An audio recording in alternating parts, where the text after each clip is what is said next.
বাচ্চু ভাইয়ের আমাদের প্রতিহত করতে হবে, বিএনপিকে সেই দায়িত্ব নিতে হবে।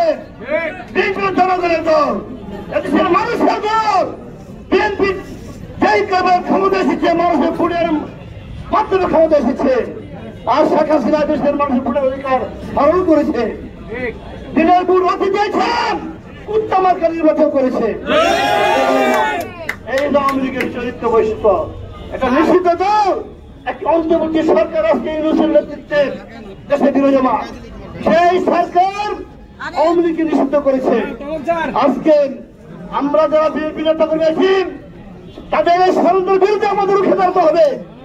আমাদের জন্য তারেক রহমান ঘোষণা করেছেন আগামী নির্বাচন অত্যন্ত কঠিন নির্বাচন। সেই নির্বাচনে জনগণের ভোটের মাধ্যমে আমাদের বিজয় হতে হবে। আমাদের কাছে 3 আসনে ডাক্তার পদ থেকে মনোনয়ন দিয়েছে, দানেশের প্রতীক দিয়েছে।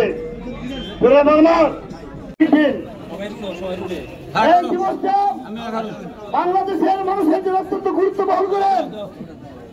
এই দিবস হল গণতন্ত্র দিবস, মানুষের মৌলিক অধিকার দিবস। এদেশের মানুষের মৌলিক অধিকার কেড়েছিল, সার্বভৌমত্ব বিপন্ন হয়েছিল। সেই মধ্যে দেশের সিপাহী জনতার বিপ্লবের মধ্য দিয়ে রাষ্ট্রপতি চেয়ারম্যান 1975 7 নভেম্বর সিপাহী জনতার বিপ্লবের মাধ্যমে দেশের মানুষ রাষ্ট্র ক্ষমতায় চেয়ারম্যান প্রতিষ্ঠা করে। তার ধারাবাহিকতায় আজকে বাংলাদেশের প্রেক্ষাপট